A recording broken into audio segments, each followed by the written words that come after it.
Welcome back to Eat the Fucking Food. This week, I've been having a lot of really interesting conversations with women who are in their 40s or 50s, and they reach out to me because it usually starts with they're really not happy with how they feel in their own skin. And we talk for a little bit, and a lot of objections to change kind of start coming up, or maybe not to change, but to getting started working on changing some things come up. And I thought that would be a great episode for this podcast because I think this happens to all of us at some point. I know I have said some of these things that we're going to talk about to myself. So let's get some of these objections on the table and why maybe they're not the barrier to entry that you think they are when it comes to feeling better in your own body. The first thing, and I hear this quite often, I'm too busy right now. My life is so complicated. I have so much going on that I can't sign up for a nutrition program right now because I want to dedicate everything in it. I want to be successful, which right there, we're putting so much pressure on ourselves that doesn't need to be there. But these women say, I want to be successful. I want to give you 100%. And I can't do that right now with everything going on in my life. But here's the thing, your life is always busy. I bet. Think about it. Think back. When have you had 12 weeks? When have you had an extended amount of time with nothing going on? I bet you can't think of one. Because what happens to all of us, especially during this time in our life, things pop up. Unexpected stuff happens all the time. There's a heat wave, there's a storm, your power goes out, your air conditioning goes out, your dog dies, your car breaks down. These are just examples from my own life in the month of July. In the month of July, all these things happen to me. Now, for women I talk to, it's work is super crazy. They just signed on for a new commitment. Their kids' sports schedules are intense. I am not saying these are false things. These are all absolutely drains on your time and your energy, and they deserve your focus. And I get it. But when it comes to learning about nutrition and eating up to your needs, hey, you have to eat even in the busy times. And if you're saying, I'm too busy right now, I know things need to change, but I don't have the bandwidth for you, I want to posit a question. Aren't you still eating during these busy times? Would you possibly feel better and handle stress better during these busy times if you knew the right combinations, if you understood how to feed your body to get the most out of it and also take stress out of the equation because you'd have the right food on hand. You're not necessarily running through the drive through all the time and then eating foods that don't make you feel great, which just adds another layer in these incredibly busy times. And here's the other thing I wanted you to think about. If you sign up for a program or for coaching, and I get you want to commit, you want to learn, you want this one to succeed because everything in the past has not. I understand the pressure you are under and why you might hesitate to join another or to start on your own or even just be like, hey, starting today, I'm going to do this. But the thing I want you to answer is like, if you did it in the perfect times, what happens when the shit hits the fan? Do you throw everything out the window because you don't know how to maintain that level of eating or that kind of eating because you don't understand why the basics work? I bet you do. And that is why I am a huge proponent of starting when life is nuts. Because trust me, the women who sign up with me, and I'm sure it's true for other programs and other coaches, the ones that are there to get you healthy, to get you feeling great, the ones who aren't on the grift and just trying to take your money, even if you can do 50%, you are going to see gains. You are going to feel better. Perfection does not exist. There will be no perfect time. There's going to be no good time because life keeps lifing, right? You're gonna, even now, you're gonna have summer vacation. Oh no, then it's back to school. Oh my God, then it's Halloween and it's Thanksgiving. Oh no, well, then it's Christmas. So I can't do it then. Okay, January. I'll start in January. Oh my God, you just gave up 5 months where you could have been doing some of the basics most of the time and seen such a change in how you feel. So if this whole "I don't have time, I'm too busy now" is your barrier to working on learning about food and how it fulfills you, because I don't have to say it. You've listened to the podcast. You know me. Food is our foundation. I have become obsessed not with just how good food can be, because in my life and the messages that I had been taking in until like the past 6 or 7 years was that food was something to be judged. It was good or bad. You had to use it for purpose. It was either you were on a diet or I don't know. It was just all these weird mind games. And now that food's just okay. Well, it's a non-negotiable. I'm going to eat. I will eat food rather than not eat food. I, for the most part, realize how my body feels when I eat certain foods versus other foods, and nothing is off limits. It's been amazing. It's been amazing in how I feel. And it's also supported me in times when my life goes nuts, when, there is no more starting over because things went crazy. It's just like this steady, basic day in, day out thing, which gets boring, yes, but it gets the job done. So, if you're the one who's like, "I'm too busy now, I can't do this," and you've been listening to me and you're like, "Maybe I want to sign up with a coach, maybe I want to start, but I can't do it now." I say do it now, because you're just wasting months or years. I heard another coach that I really love. She was a guest, Laura Savino. I forget which episode she was, but she was one of my first 5 guests. And she just finished 6 months with a client who had been following her for 5 years. And in the 6 months she was working with this woman, all this good stuff happened. Zero perfection happened. Life happened. But in the 6 months, this woman's like, "I don't know why I waited, because I thought it had to be a certain way. I thought it had to be so precise. And it was going to be all these things. But you teach me how to take care of myself in my life." And I let 5 years go by. Don't let 5 years go by. Don't let 5 months go by.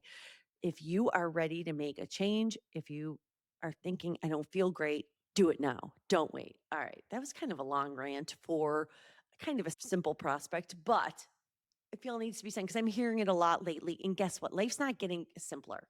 I mean, it hasn't for me. I don't know if it has for you. If it has for you, let me know, and let me know when and why and how, because I'm really looking forward to those days. But life is busier than ever over here. So I'm glad I took the time to just make food part of it and not be freaking out about it and being so precious about it that I've had these years. Anyway, okay, so that's the one thing. The other thing I keep hearing, because you know me, I want you to find your maintenance calories. Maintenance is, for me, the missing link that a lot of us don't know. We know how to diet, we know how to lose weight. We've done it how many times in our life, but we don't maintain what just like smooth rolling is, right? What's the everyday when nothing really changes, when we're being kind of day in, day out of it all. So many people come to me and say, "I need to lose 20 pounds before I learn maintenance. I need to lose 20 pounds and I will be happier." Not true. Not true. You definitely won't. If you're not happy now, trust me, losing the weight will just bring on more stuff. So I encourage you, I am not that person. I'm a nutrition coach. Find someone to help you with the happiness. There are experts out there. Go and seek that. And you definitely do not need to lose weight before learning your maintenance calories. In fact, I strongly advise learning your maintenance calories, because these are your lifestyle habits. These are the stuff that I just talked about in the busy times that are going to keep you afloat, that become no brainers. And you realize that the difference between your deficit phases, in the past, you might have called them diets, when you're trying to lose weight, where you're super locked in, and when we're just maintaining, when we're living life, when nothing changes, when we're not gaining it back immediately over time, we don't change anything about except the quantity of food we eat. And yeah, maybe we're more dialed in our fat loss phase. There's no dinners out. There's less cocktails. You're definitely hitting those steps. You're paying probably more attention than in maintenance, where we loosen it up a little bit. But there's not this, "I don't eat that, I eat this." I think I told you the story. I was in a show when I did my last deficit in the last fall, And I had 4 donuts a week because in the show I had to eat 4 donuts and I was successful 4 donuts a week. It just proves to you that there is no good or bad foods, that you don't have to be perfect to see body recomposition changes. So if you're out there saying, I need to lose weight before I go and find my maintenance, do it the other way. It makes life easier. Maintenance will get you to where you want to go. And then when you see that progress, it will help you maintain. It's right there. It's right there in the title. Maintain that progress. And hopefully you're not going up and down, up and down, up and down for the rest of your life. All right. So you don't need to lose the weight before you start. And you definitely don't need to lose weight to be happier. The other objection I hear is this is just how I am. Nothing's going to change. It's never changed. It never will. Okay, and this answer is a little bit more complicated because, yeah, there's some things, this is how you're built, right? I'm never going to have visible abs because I'm not willing to sacrifice to get there. But also genetically, I don't think I'm a person. And I say this because even in my teens, when I was this height, oh my God, and 40 pounds lighter in high school, did not have visible abs. So I don't think I'm a visible abs person. There's a genetic component to that. There's parts of our bodies that this is how they're built. We have certain body shapes, they're inherent in us. So, yes, I'm never that person. But I also used to tell myself the story I am not a strong person. I was a runner in high school. I was fast. I had strong legs. If it was walking or hiking or running, that was good. Legs were strong, but upper body was a wet noodle, the whole upper body. And I also was doing nothing to get strong. So it was kind of the self-fulfilling prophecy. So if you're like, this is just how I am, maybe yes. And if there's certain things we can do to get, like for me, lifting weights was a huge part of it. Getting in the gym, building weights. I would struggle, with 8 pounds for bicep curls. Now I can do 17 and a half. I can do 20 sometimes, depending how much I'm eating. Things change, but it's also taken years to get there. And we talked about on the last podcast, giving yourself that time to get to where you want to go. That nothing happens in 5 days, in 6 weeks, in 30 days. Nothing's sustainable. It's months. It's quite honestly, it's years. So if there are things you want to change, if you want to get stronger, got to work toward that.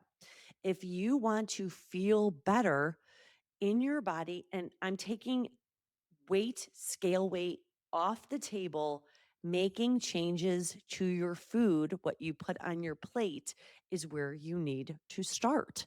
And really thinking about that in a non-judgmental, non what is my objective way, but just in the day-to-day habit building of building a balanced plate, making room for foods that bring you joy, and not having this tight, restrictive. We feel it in our body when we get really judgy about things, right? We feel it in our body and letting go of all that. So, yes, it could be how you are. But if you're not feeling, you know what I mean by not feeling good. I'm not talking about that. Look in the mirror, you don't like what you see, step on the scale, don't like the number. That's something else. I used to say, I'm so tired of feeling sick and tired. I feel run down all the time. I wake up with no energy. That joy is kind of missing. That's where I firmly believe we need to start in addressing your nutrition can help with that in ways you don't even know until you can experience for yourself. So if you're like, this is just how I eat, I don't want to change anything, I don't have the time, XYZ, and you have that feeling inside that, ugh, I just don't feel good. I don't feel good about myself. Think about learning about your food. It changed my life. It's changed my clients, how they feel, how they wake up in the morning, how they feel at 3 o'clock, how they sleep through the night. Let's start there. Do not let that narrative, that story be your barrier to a better life 6 months, a year from now. Okay, the other thing that women say to me is they're so scared of gaining weight. That maintenance, when I say we're probably going to eat more, they run. I mean, it's almost comical. They are door slams, phone hung up. They're gone. They are gone. I want you to consider, well, one, if we do maintenance correctly, you're not going to gain weight. You might gain a pound when you find the top end of your maintenance, but it's not this put on 10-pound situation. It's not a free for all when it comes to food. It is data we collect. We go slow and steady. We find how much energy, which if food is, your calories are a unit of energy, how much food you are bringing in. We find how much food you can eat and nothing changes. And for a lot of you, it will be 100 to 400 calories more. That's so much more energy in a day. You will not believe the change it makes in how you feel, but you're still scared of gaining weight. So, yes, you're not going to gain that much weight. But I also want you, going back to that thought, I need to lose so much weight first. It's been my experience that the weight you think you need to be at is not usually the weight you will feel best at. I now am way more than I did when I started. Oh, perimenopause, I'm mid 40s, my body's shifting, things. I joined stuff to lose weight, to get back to where I was in my 30s and my 20s. I'm now 10 pounds heavier. And right now you're like, if you just shut off the podcast, well, you're going to miss out if you shut off the podcast. But I am 10 pounds heavier now and I feel better in my body. I perform better. Play tennis, I don't get hurt. I recover after workouts. I am lifting heavier weights now. And this is for me. You don't have to lift weights. I highly recommend you give it a go once or twice a week, but I can lift more now and not be sore. Where I used to leave my bar class, and this is nothing against bar classes. Bar classes are great. I still occasionally drop into one. This is nothing, but I used to leave when I was just doing a bar class and I was cutting calories dramatically, even without before I knew what I needed. And I was sore all the time. And now to be able to lift considerable amount of weight, to be able to deadlift close to my body weight, which for me is a huge thing, and not be sore, that is the power of food, ladies. That is the power of recovery. So, if any of these stories are in your head, if you're saying I'm really too busy to start thinking about my food and my nutrition, if you're saying I need to lose weight before I focus on my nutrition, if you're saying this is just how I am, this is how I'd always be, I want you to focus on how you actually feel. Take the size away, take the scale weight away, and just be like, hey, do I feel good? Do I have energy? All that stuff. Look at that. And if you're also like, I'm scared I'm going to gain weight, I'm going to get bulky. Yeah, I'm way more. And I wear many of the same clothes that I did when I weighed less, just because the bulk is that the weight gain is something that does not happen unless you willy-nilly go to some macro calculator, plug in a number. It's going to give you a number that's going to scare the pants right off of you. And then you just jump up to those calories without knowing where you are and what you need and what energy you're giving off every day. That's when bad things happen. But when you do maintenance with a coach, and you learn to go slow and steady and you learn how to use food to fuel your life, only good things happen. All right. If you have any questions about anything I talked about today, the best way to reach me, you can shoot me an email through my website, KristinCollinsHealthCoaching.com, or go on Instagram, give me a follow, send me a DM. That's where I check the most. You can also just email me directly, Kristin@KristinCollinsHealthCoaching.com, and I will get back to you. If some of these thoughts are in your head and they are stopping you from starting, let's talk. Don't let another day go by. We all, we want to feel good and you deserve to feel amazing in your body and you deserve that now. Thank you so much for listening to another episode of Eat the Fucking Food. I'll see you next week. If something in this episode hit a nerve or made you feel relieved, defensive, or strangely calm, that's not random. That's decades of diet noise loosening its grip. You don't need more rules. You don't need more restraint. You need permission, education, and repetition until your body believes it's safe to eat. Every episode is designed to help you understand your body, fuel it properly, and stop negotiating with food like it's a moral issue. Share this episode with the woman who's always starting over tomorrow. And if you're ready to keep unlearning this together, hit subscribe.